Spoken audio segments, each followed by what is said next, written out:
I'm Slinky, and today on my blog, we got us a virtual guest. And our guest for this blog is a Golden Globe nominee who inherited a chocolate factory when he was 13 years old, won 2 Critics' Choice Awards, and 1 People's Choice Award. It's a pleasure to have him on my blog. It's Freddie Highmore. Hi there, Slinky. It's good to be here. Now, in most of his TV shows, Freddie uses an American accent. But now, I've invited him back to his British roots to teach us Cockney rhyming slang. And before we start, Freddie, why don't you explain to us what Cockney rhyming slang is? Cockney rhyming slang originated in East London in the 19th century, I believe. It's basically when you take a common word and you replace it with something that rhymes with it. Wow, I had no idea slang dates that far back. Now, I have me a list here of some popular Cockney rhyming slang sayings. And I'm going to go over some of these, and Freddie, you have to tell me what they mean. No problem. Now, here's the top of the list. So, first, what does cream crackered mean? Cream crackered is the rhyming slang for knackered, which is a British term for tired. Yeah, that's definitely a British rhyme if you ask me. Yeah, but I'm going to start using that. Cream crackered, and that's a catchy one. All right, next. What's apples and pears? That one's another name for a stairwell.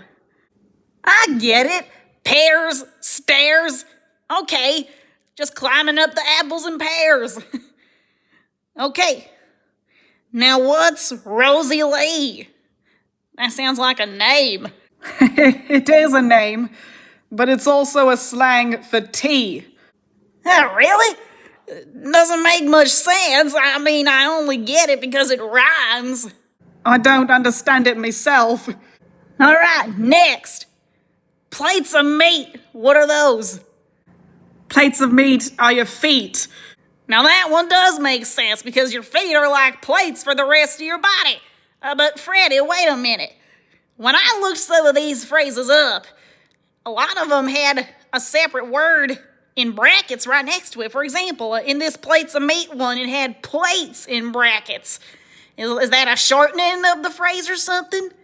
Yes, what often happens in Cockney rhyming slang is that the actual rhyming word gets dropped when used in conversation, so plates of meat becomes plates. Like stand on your feet, stand on your plates. Yeah, stand on your plates of meat. Yeah, it doesn't flow as well, does it? Stand on your plates. Good. All right, next one. Butcher's hook. That's a funny one. What is it? That one means have a look. A butcher's hook, meaning a look. And then the hook part gets dropped and you're left with have a butcher's. Hey, that's a good one. And now let's take a butcher's at this next one. Bottle and glass. Oh dear. A bottle and glass. It means your backside. Backside? Ah. The rhyming part is a rhyme for the word that we don't usually use for backside. And the glass part gets dropped and you're left with bottle. Okay, so use it in a sentence. My bottle has to catch up with my head because I'm so stretchy.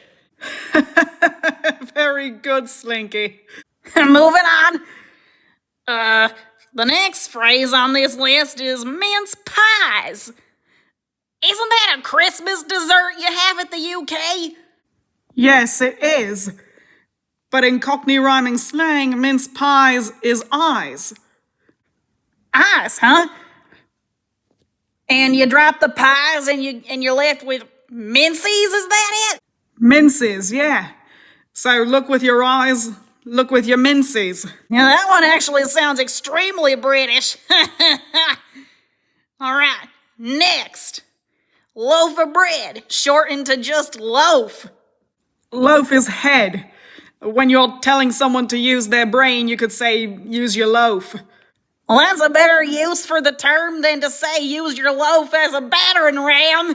Oh my goodness. Okay, here's another one involving bread. Bread and honey, shortened to bread. Bread is money. We have a lot of terms for money in the UK, but bread is the Cockney one. Yeah, I've heard people call money bread in the US, and I didn't know it originated in England. That's really something. All right, next we have tea leaf, which is just kept the same, no shortening. I don't know if you'd like this one, because you're a toy. Tea leaf is a slang for thief. Yep, toys don't like those. Yeah, tea leaf. Yeah, sounds to me like a Brit would call it that because Brits love tea. And so tea is probably the first thing a thief would steal, you know? Maybe that's it. I don't know. All right, we're almost done. Now we have dog and bone, shortened to just dog. You'd probably have a laugh with this one. Dog is actually phone. Really? So you think the Cockney folks in East London might think my name's Slinky Phone? Perhaps. I hope not. Okay, next up we have boat race, or boat. Boat is face. Use it in a sentence, perhaps, or wash your face, or wash your boat. And that'd be a good one to use in Andy's room, because my friend Mr. Potato Head is always losing his face. So I could tell him, hey, reattach your boat, Potato Head. Perhaps so. You're really getting the knack of it. Last one. What does trouble and strife mean? Trouble and strife means wife. You can call your wife trouble and strife? Well, that's unfortunate. I hope you don't call your wife that. I don't. And I don't even think that that's one of the more common Cockney rhyming slangs. I hope not. I just think it's rude. Well, that's the entire list of Cockney rhyming slangs. And now, folks, before I sign off, I'd just like to say thanks to Freddie for joining us. Thanks a million, Freddie. It was my pleasure, Slinky. Howdy. Oh, no, I'm trying to do your famous catchphrase. How does it go? Golly, Bob Howdy. Thank you. Golly Bob Howdy. Freddie, you are an absolute pleasure to learn from. And I'm giving you my high hopes that one day you get cast in a show where you're allowed to be British. Thank you, Slinky. I hope to be British on television soon.